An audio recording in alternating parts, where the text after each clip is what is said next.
Magandang hapon po. Ako po si Ping Medina kasama si Bernadette Herrera D. Kami po ang inyong opisyal na tagatala na magtatampok ng mga kahanga-hanga at bukod-tanging nilalang, bagay at lugar dito sa Pilipinas. Ipapakilala rin namin sa inyo ang lahat ng una, pinaka at nag-iisa. Kami rin po ay magbabantay at susubaybay sa lahat ng mga record-setting at record-breaking na mga events na isasagawa or di naman kaya gagawin pa lang ng ating mga kababayan. Kaya simulan na natin ang pagsulat, Pagsaksi at paggawa ng kasaysayan dito sa Philippine Book of Records.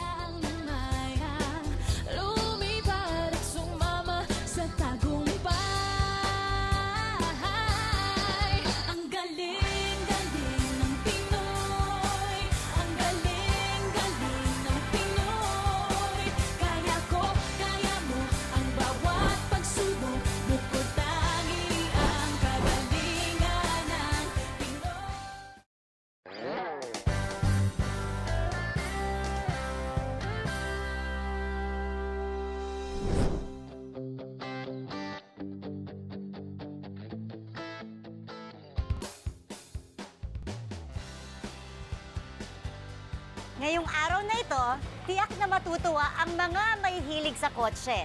Dahil dito sa Alfred Motors ay makikita natin ang pinakamatandang Chevrolet pickup na umaandar pa hanggang ngayon.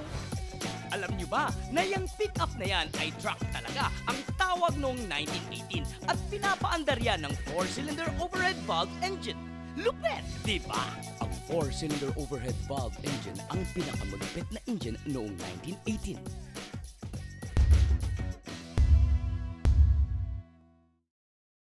Wow, super classic naman ito. Hello po, kayo po ba si Alfred ng Alfred Motors? Opo, ako po Ay, si ako Alfred. po si BH ng Philippine Book of Records. Wow. Nice to meet you, ma'am. Nako, ito po ba yung oldest Chevrolet pickup dito sa Pilipinas? Yes, ito yung oldest na 1918 na Chevrolet pickup na running sa ngayon. Anong model po ito ulit? 1918 po. 1918, so that makes it how many years old?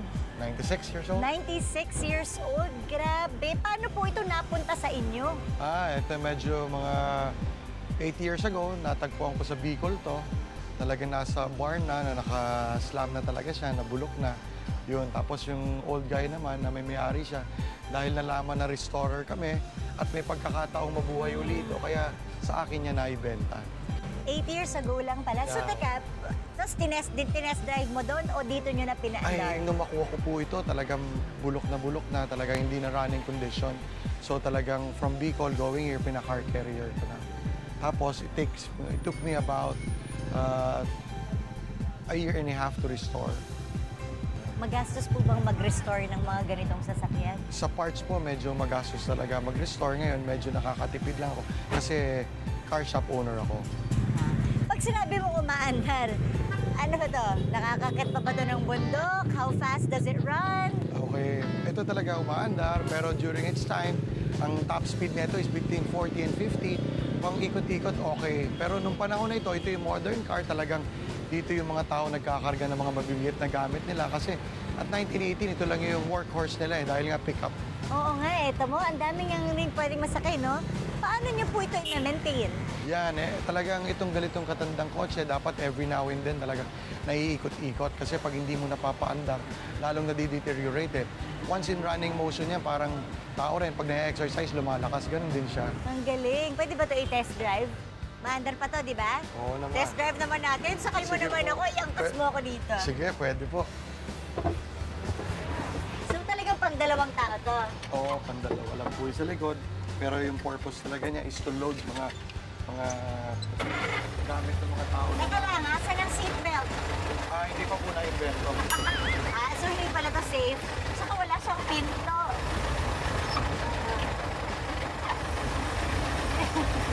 Dapat lang!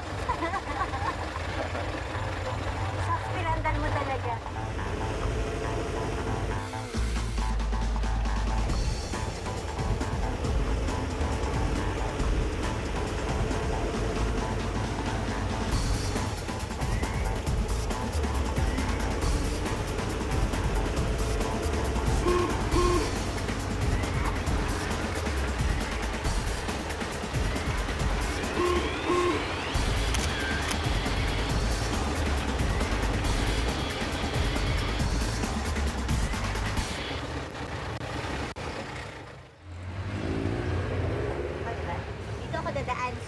Okay. curious ako eh. Sige Gusto ko po. matry. Okay.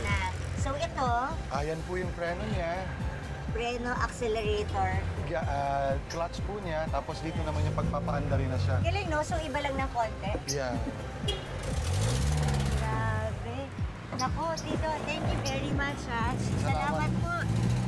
Ay, ganito pala ang feeling na makasakay ka sa isang 1980 na Chevrolet pickup ha. Oldest Chevrolet pickup in the Philippines. Grabe. Alam ko na ngayon ang pakiramdam nung araw pag sumasakay sila sa mga ganito. Kaya ang saya-saya talaga at alam nyo, marami pa kayong masasaya at matututunan dito sa Philippine Book of Records.